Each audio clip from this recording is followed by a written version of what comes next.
Salam mes frères et sœurs. Je voulais vous dire, alors, un petit conseil. Si pendant que vous faites la ruqya, vous êtes fatigué, vous avez des maladies liées à l'atteinte occulte, et que vous êtes vraiment fatigué, désespéré, vous avez l'impression que ça ne marche pas, détrompez-vous, ça marche. Et comme vous êtes éprouvé, et que vous êtes éprouvé par des gens qui sont des ennemis d'Allah, donc vous êtes la victime, Allah exauce la plupart du temps, quasiment tout le temps, les invocations des personnes opprimées. Plus vous êtes opprimé, plus en termes d'invocation, Allah accepte, c'est-à-dire que vous êtes puissant dans la dua. Lorsque, j'aime pas dire vous, parce qu'en réalité c'est Allah qui fait, d'accord? Mais vous, vous êtes la cause. Tout ce que vous faites dans le dîn pour, pour demander à Allah de vous sortir de cette lutte, de vous faire gagner sur les gens qui vous veulent du mal, et plus vous luttez dans le sentier d'Allah. Mais vous êtes la cause d'Allah. Alors ici, je voulais vous parler, donc ne désespérez pas, je vais finir avec ça. Euh, Même si vous n'avez plus d'énergie, même si vous êtes au bout de votre vie, que c'est trop compliqué pour vous de faire les ablutions, allez au robinet, passez un peu d'eau, prenez juste de l'eau, passez-vous de l'eau, dites Bismillah ar-Rahman ar-Rahim, Ya Allah, nadafni. Je suis vraiment très très très diminué, je suis trop fatigué. Et quand, si vous ne pouvez faire, je ne vous conseille pas de réduire vos efforts, mais je vous dis que quand vous n'avez plus les forces de rien faire, faites les ablutions comme ça, ou faites les ablutions sèches. J'ai l'intention de me purifier et vous passez sur votre corps et vous passez sur votre corps. Quand bien même vous êtes allongé, vous êtes fatigué, vous êtes au bout de votre vie. Et si la seule action que vous pouvez faire dans la salade, c'est de remuer le doigt en disant Tahiyatou lillah, Zakiyatu lillah, Tayyibat salawatu lillah, et de faire la salade avec les yeux. Bismillahirrahmanirrahim, alhamdulillah, rabbil alamin, alhamdulillah, rabbil alamin. Donc, vous faites avec les yeux les actions de la prière. Je vais le faire bien parce que les gens ils vont croire que je ne sais pas prier.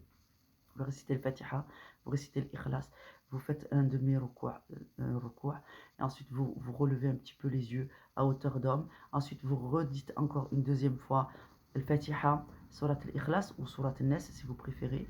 Ensuite, vous faites un recours et ensuite vous faites un sujoud avec les yeux. Et vous récitez quand vous faites le recours avec les yeux, Subhanak Rabbil al-Azim, Subhanak Rabbil Azim, Subhanak Rabbil Azim, Subhanak Rabbil Azim. Quand vous le relevez les yeux, vous dites Hamidan Sami'allahu liman hamidah.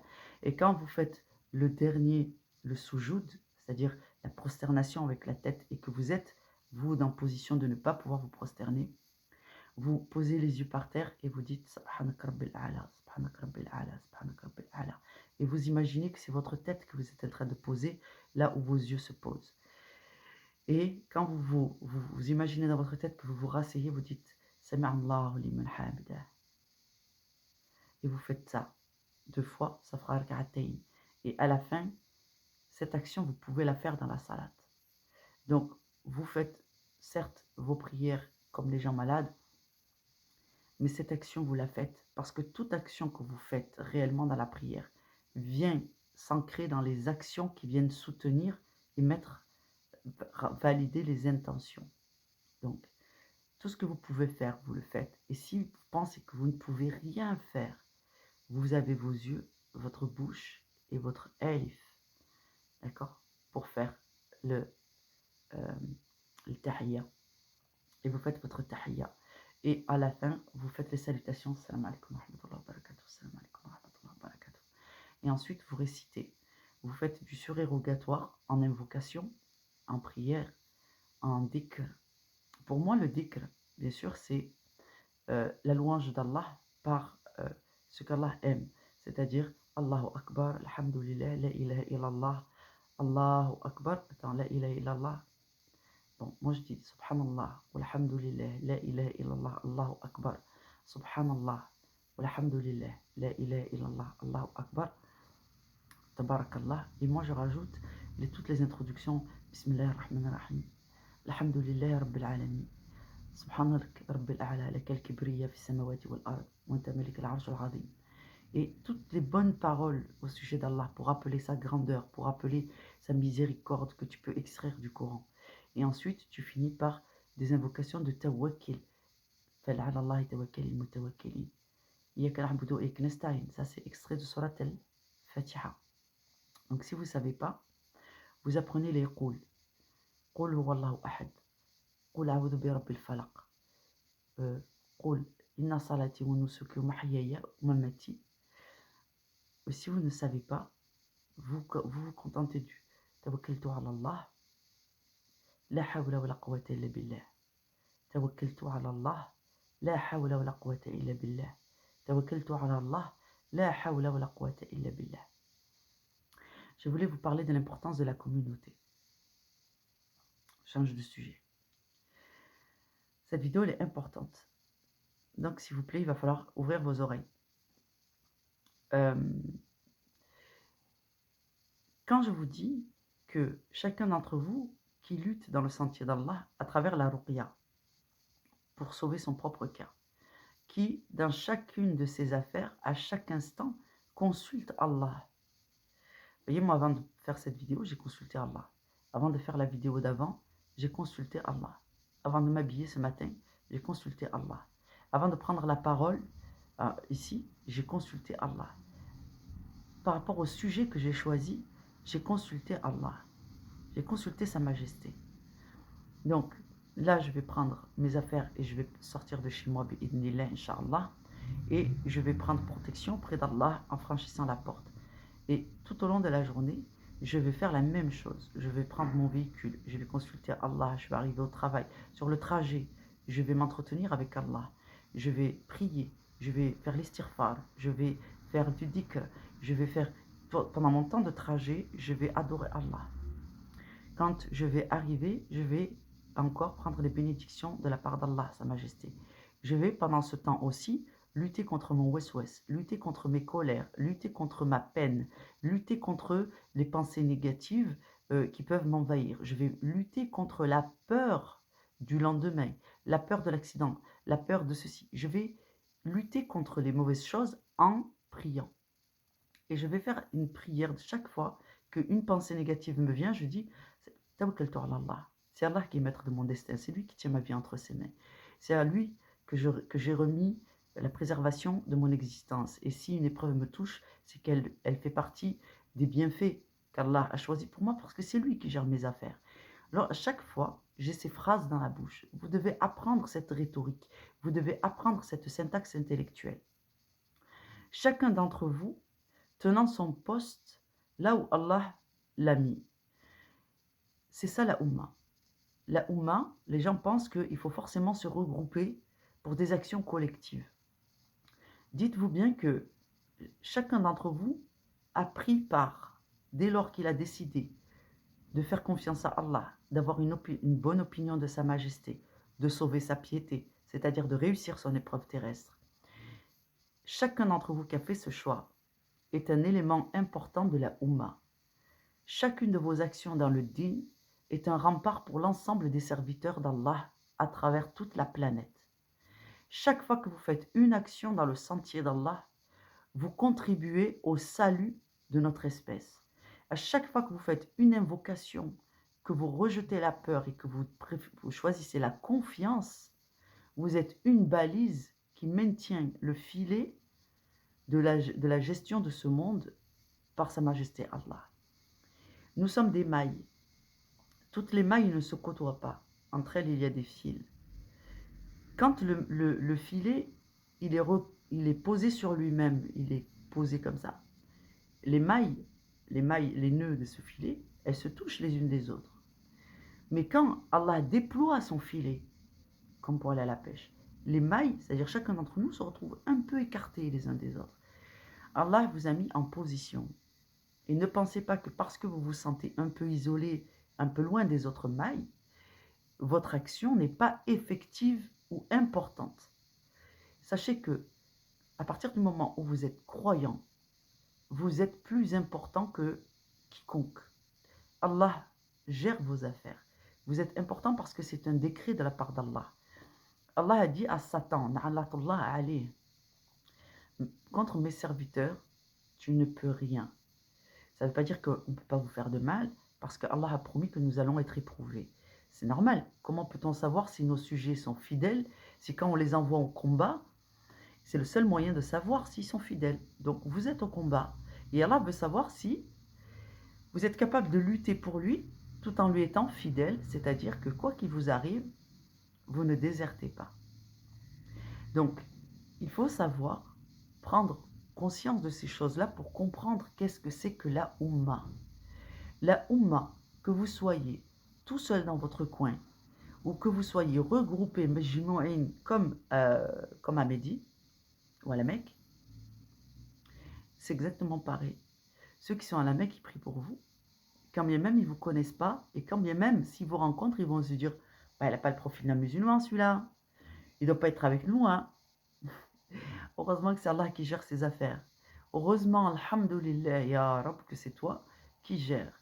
Allah dit qu'il est le seul à même de savoir qui est son sujet. Parce que c'est Allah qui lit les cœurs. Nous, on ne peut pas lire. On ne sait pas. Donc, il y a des gens qui, parmi nous, ont des apparences très, très pieuses et qu'en réalité, ils ont le cœur noir comme les démons. Donc, ces gens-là sont très dangereux pour nous. Donc, vous voyez l'importance de se fier à Allah. Il est important d'apprendre à regarder le monde, à regarder les êtres, à regarder les situations avec le regard de Dieu. Et pour pouvoir adopter le regard de Sa Majesté Allah, il faut connaître la loi d'Allah, la façon qu'il a d'appliquer ses lois, sa méthodologie. Et pour comprendre sa méthodologie, il faut lire son livre. Il faut le lire avec l'envie, la compréhension que qu'est-ce qu'on cherche dans le livre lorsqu'on lit.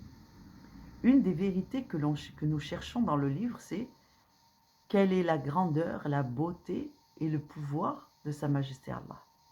Quels sont les attributs, les caractéristiques du règne de Sa Majesté Allah.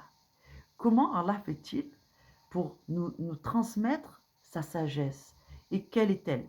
La sagesse d'Allah, c'est de savoir distinguer par le bon comportement, le langage, les intentions et l'assiduité, la persévérance, ces sujets les meilleurs. Mais aussi par l'acquisition, la volonté de connaître Sa Majesté. Donc tout ça, ce sont des qualités. Et après, il y a des gens qui arrivent à imiter. Ils arrivent à imiter ça. Mais Allah les débusque.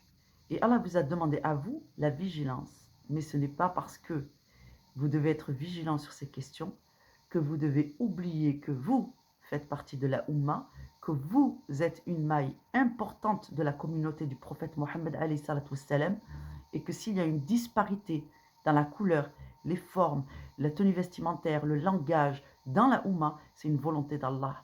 Et ça, personne ne peut l'effacer.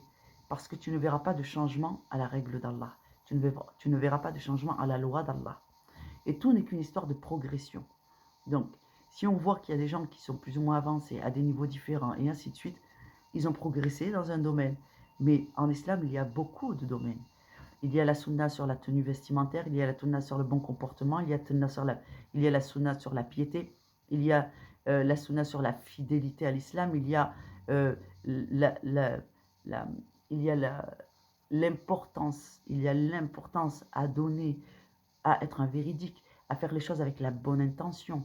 Moi, je connais plein de gens qui font des bonnes actions, qui sont par ailleurs des bonnes personnes, mais ce qui fait qu'ils ne font pas partie intégrante, partie prenante de la Oumma, c'est-à-dire quoi? C'est-à-dire que pour l'instant, sur la question de piété, on ne peut pas compter sur eux, parce qu'ils ne sont pas prêts.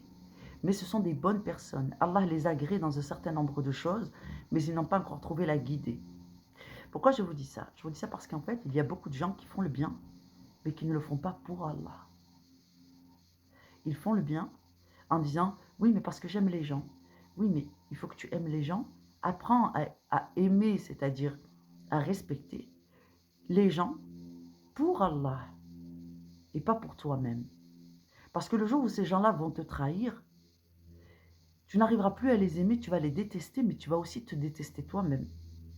Alors que quand tu aimes les gens pour Allah, le jour où les gens te trahissent, tu diras, Ya Allah, je dois encore le respect, eu égard du respect que tu as ordonné au vivant. Tu nous as ordonné de respecter le vivant. Les gens m'ont trahi, je déteste l'humanité, les gens m'ont fait du mal, tout le monde me fait du mal.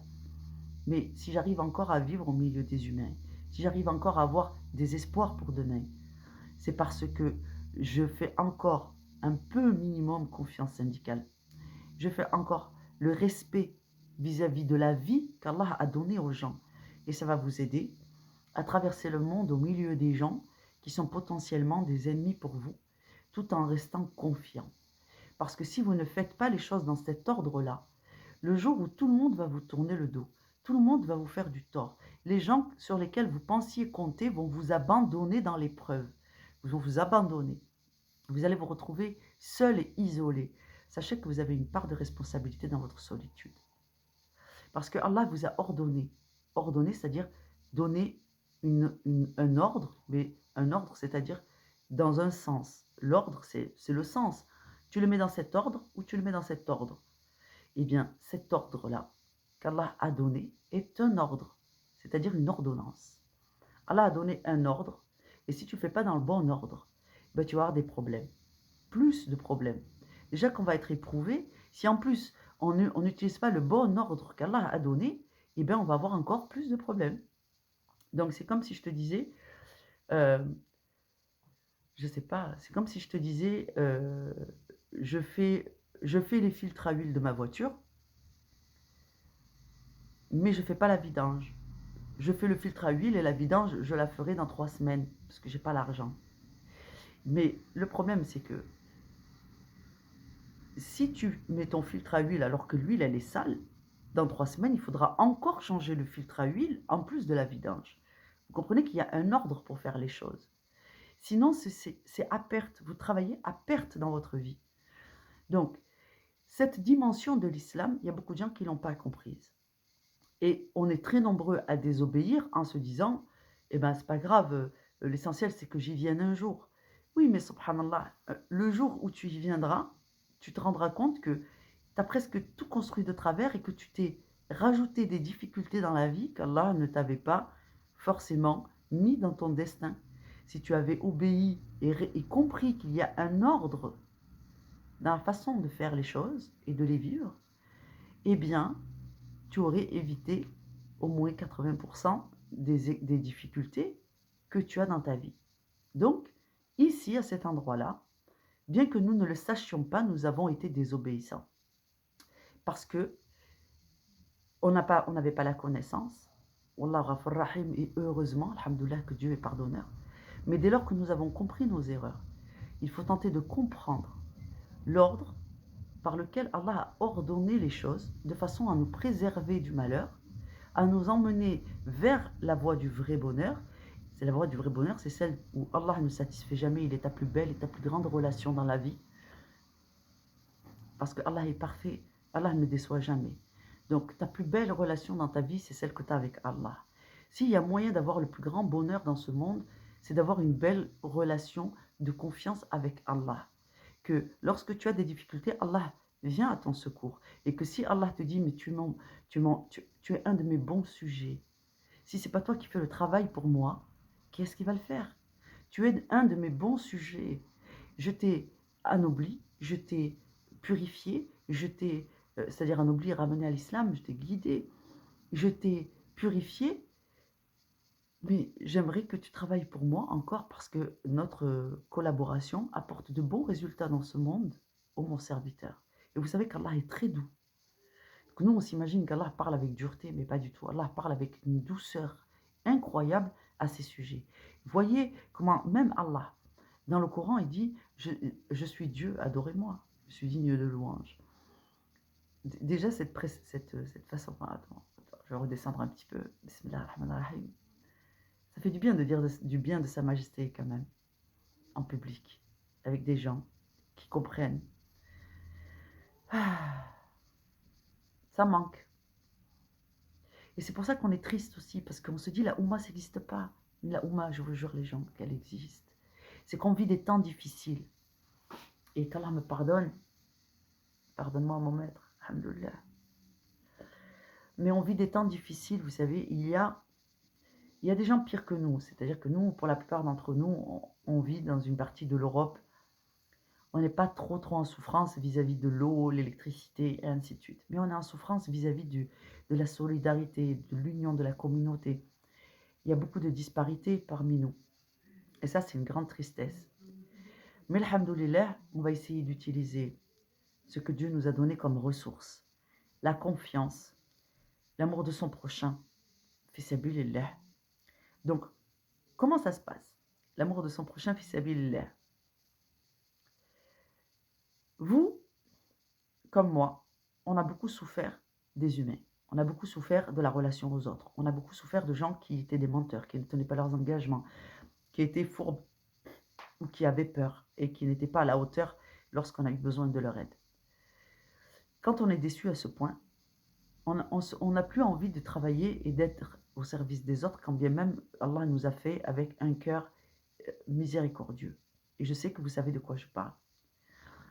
Eh bien, c'est grâce à cette règle que je vous ai enseignée, où on fait les choses pour l'amour d'Allah. Parce que dans la relation que nous avons avec Allah, notre amour d'Allah est tellement grand qu'on le fait pour lui.